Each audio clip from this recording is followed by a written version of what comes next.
Ladies and gentlemen, if you're looking for a book to read throughout Halloween season or just a scary book in general, let me point you to Stephen King's Salem's Lot.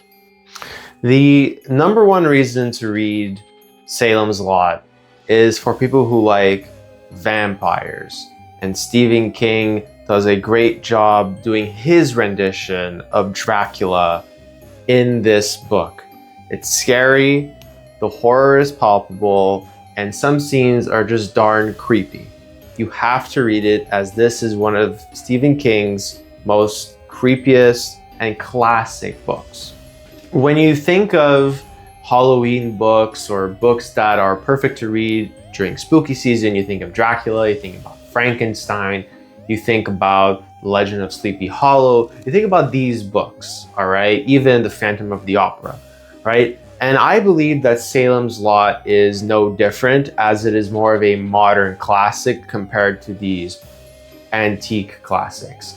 And this book will enrich you and your understanding of pop culture. And I genuinely believe that this book is a must read for anyone that is into horror literature, but also books that are very apropos for October reading. It's a really good book, and if you haven't read it, it's a must read for spooky season.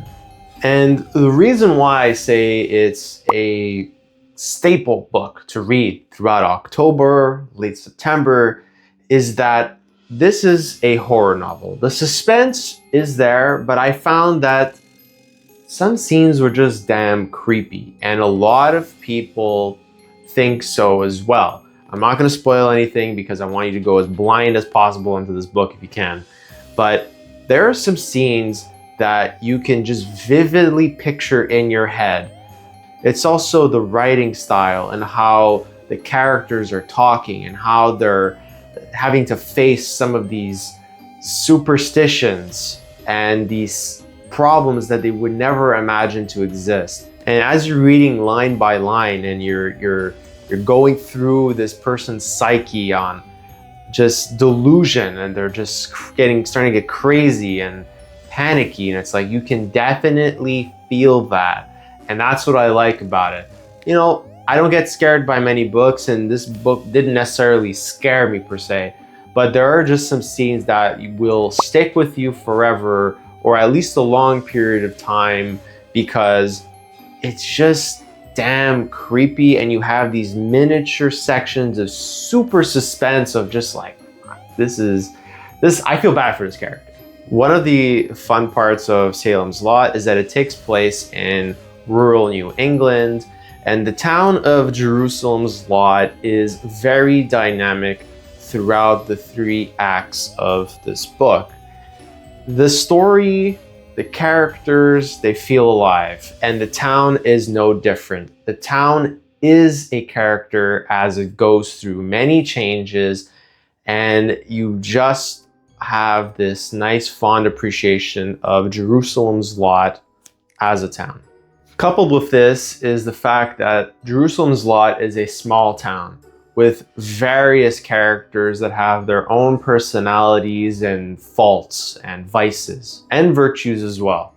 And each character has somewhat of an interesting role to play in the town and, of course, the story. So don't get overwhelmed by the vast amount of characters in this book. If you enjoyed reading Dracula, then you're well aware that it had themes of rationality versus superstition, science versus religion. And these themes are certainly present in Salem's Lot. Stephen King does a really great job taking the energy and some of the interesting themes from Dracula and implementing it in his second novel, Salem's Lot.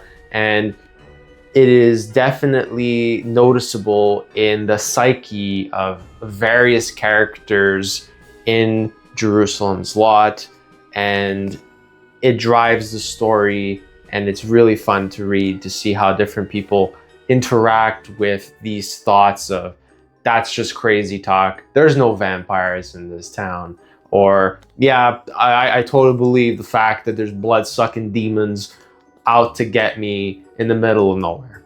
Some books could be duds. You start reading it, you're like, it has a really good start, and then it just kind of fizzles out and just drags itself to the finish line.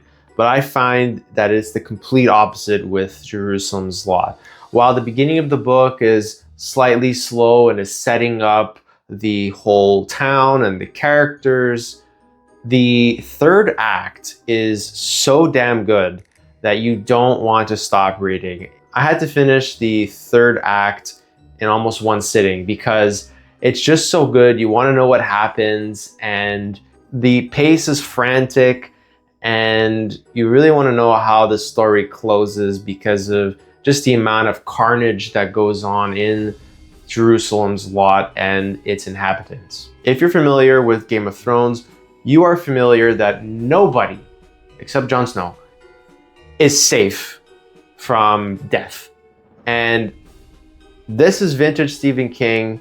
He doesn't hold back. It doesn't matter if you're a man, a woman, or a child, or a geriatric, you're on the chopping block most likely, and you don't have plot armor. It's really fun to know that, yeah, it doesn't matter who you are, you're not safe from Stephen King and his writing. Some people will make the argument that Stephen King is not good at writing endings, and I can see where that energy comes from. However, in Salem's Lot, I don't think that it falls under that category. I think the ending is really good and it makes you satisfied at the end of reading it. But it also makes you wonder, what other small towns in America and in New England have these very deep, dark, hidden secrets that only the locals know? Jerusalem's Lot, as a fictional town that Stephen King grows, develops, is just so good that it makes you want to go to these areas and visit these small random towns that have hardly anybody living in it, and wondering what happens if you drive through these towns at sunset.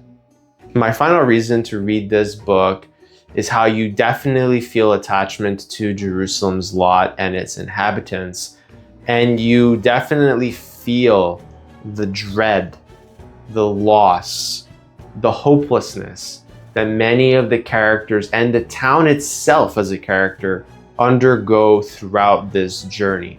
When I finished reading this book, I felt like I went through a traumatic experience as well, and there are some moments of empowerment a little bit, but genuinely, I feel like I was a part of that town, experiencing the story develop and undergo the trials and tribulations that Stephen King imposed on it.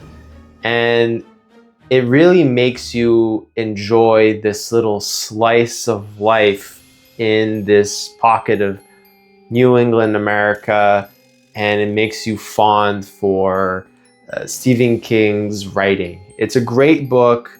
You should definitely read it. Not only because of vampires, but also because of how he really does make you care for the town, and everything has a logical sequence to things and is fantastic, especially since it's Stephen King's second book that he published.